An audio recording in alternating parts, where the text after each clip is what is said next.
Bienvenue à tous dans cette nouvelle vidéo. On se retrouve sur une nouvelle analyse sur pourquoi tel Pokémon est nul en stratégie. Et dans cette vidéo, on va s'intéresser à Amonistar qui a été tiré au sort. C'est l'évolution donc de Amonita, un Pokémon de la première génération qui est un des fossiles. Il est issu donc du Nautile, hein, vous savez, avec Kabuto comme choix aussi, ou Terra, de cette génération même. Sachant qu'il n'y a pas eu d'ailleurs hein, de fossiles ramenés en objet encore et pas de Pokémon fossiles issus uniquement pour la pour la neuvième génération. Ça aurait pu être sympa en vrai, hein, mais ils ne l'ont pas fait. Le Pokémon n'est donc pas actuellement disponible en objet, il a été disponible en huitième génération et malheureusement, bah, ce Pokémon n'a jamais été très très bon, hein, clairement, et en huitième génération, ben il était un peu très très bas. Alors non, c'est pas tout le bon tiers. Je cherchais le Never Use, hein.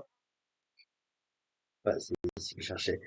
Euh, Voilà, puisque du coup, en Never News, il était 86e, en 1,1%. Il était en PU-BL, hein, même, hein. C'est-à-dire qu'il a été PU, mais il était trop fort par contre pour le PU. Mais le Never News reste évidemment un tiers assez bas. Donc, il est quand même assez mauvais en stratégie. On va donc voir. Alors déjà, au niveau du type, il a un double type Roche-Eau, qui est un type également possédé par son équivalent Kabutops, hein.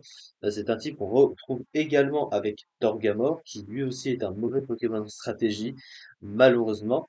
Le double type, défensivement, déjà, qu'est-ce qu'il donne? Eh ben, c'est pas si incroyable que ça, même si on a des résistances assez utiles, hein, notamment une double résistance au type feu, qui est une faiblesse du type acier. Mais à côté, ben, les résistances normales et poison sont pas incroyables. Il a une résistance vol et une résistance glace assez correcte, mais à côté, il a des faiblesses quand même assez gênantes, hein, au type combat et sol, deux faiblesses du type acier, donc quand tu as deux faiblesses partagées avec le type AC, c'est très compliqué. Une double faiblesse type plante qui est pas trop gênante, mais dans les soutiens, il y a pas mal de types plantes. Il y a certains types plantes qui commencent à devenir bons en stratégie, hein, Miascarade, Fragilité d'Issui, etc., etc.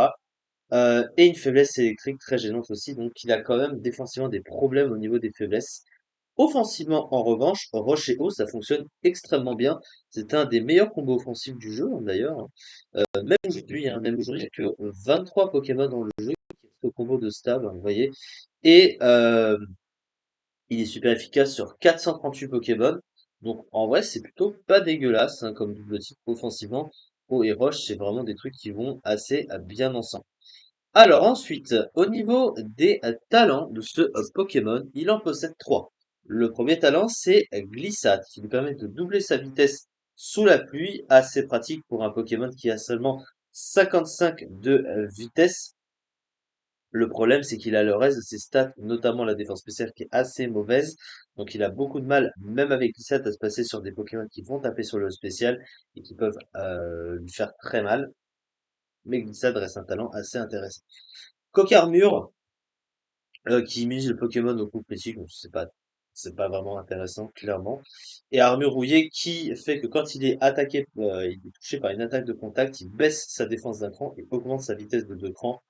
C'est pratiquement inutilisable parce que même à plus de ce Pokémon avec 55 de speed, un petit peu compliqué. Et en plus de ça, ça nerf sa défense qui est sa meilleure stat défensive. Donc, on n'a pas vraiment trop d'intérêt.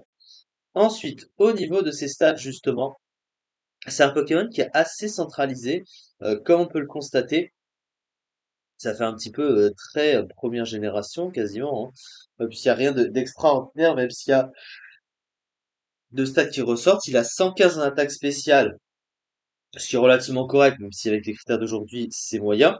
125 en défense, c'est bon, mais c'est backé par 70 en PV, ce qui est pas incroyable. Il a une attaque de 60 qui est complètement inutilisable, et 70 en SPDF, donc il a un bulk spécial très mauvais.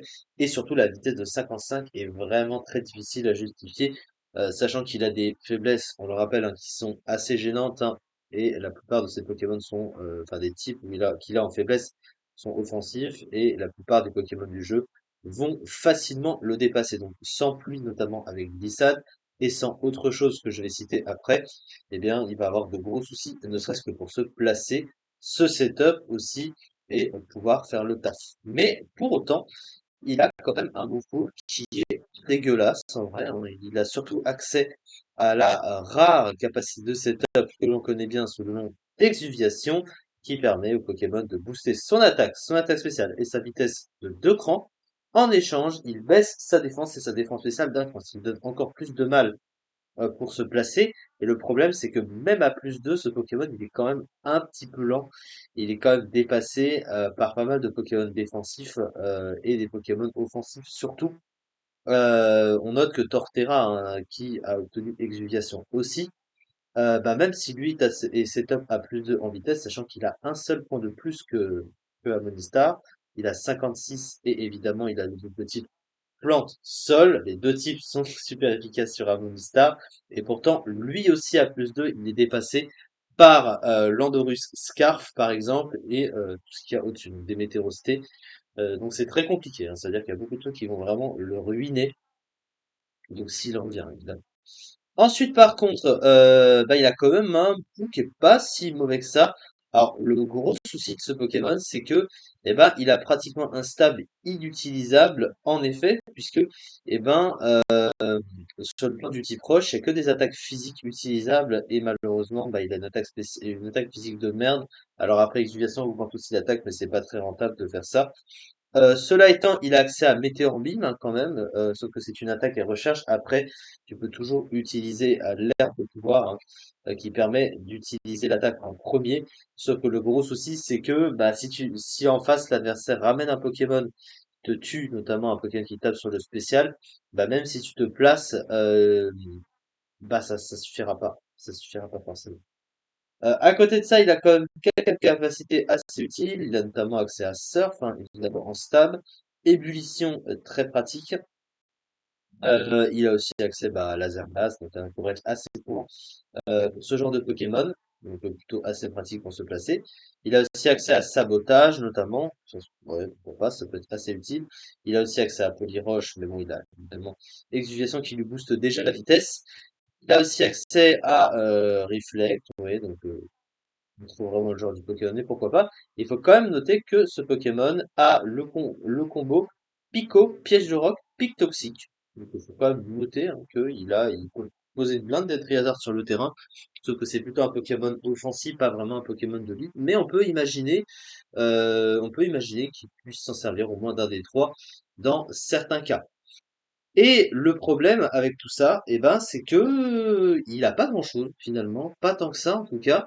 Et ce qui fait qu'il va être souvent joué avec le même type de set d'exuviation. Et ce qui fait que c'est très facile d'anticiper le Pokémon et c'est très facile de le gérer. En plus de ça, il a un gros souci, comme je l'ai déjà dit précédemment, de placement. Parce que le moins de Pokémon sur le spécial peut lui faire mal, donc il va avoir du mal à se setup. Et comme il est très très lent, bah, il est souvent dépassé par la majorité des Pokémon offensifs du jeu qui peuvent le mettre extrêmement cher, le mettre extrêmement dans le mal, et que s'il ne dépasse pas le Pokémon offensif, même à +2 avec l'exiliation, s'il est attaqué par une priorité, il est mort, voilà, très clairement. Donc beaucoup de mal à utiliser ce set, même si dans certains cas, ça peut être, à dire, dans les soutiens assez fort, parce qu'il y a moins de Pokémon vont pouvoir te dépasser, même si le Pokémon est à +2. Et donc là, bah, l'exiliation sera rentable et permettra de faire plus mal à l'équipe adverse. Mais évidemment, à haut tiers, c'est assez compliqué. En plus de ça, il se retrouve évidemment concurrencé par une tonne de Pokémon de type eau. Meilleur que lui, il y en a à la pelle, hein. Clairement, le type eau, c'est actuellement, et ça a globalement toujours été le type le plus représenté en stratégie. C'est un des meilleurs types du jeu, donc dès que tu as un type eau qui va faire mieux que toi, c'est pas la peine de chercher plus loin. T'es en dessous. Et donc malheureusement, bah, ce Pokémon, même s'il revient, il finira un petit peu comme les générations précédentes, je pense. En tout cas, c'est ça pour cette vidéo. On se retrouve la prochaine fois pour faire une autre analyse sur pourquoi tel Pokémon est nul en stratégie. Merci beaucoup de m'avoir suivi. On se retrouve donc très prochainement pour la suite.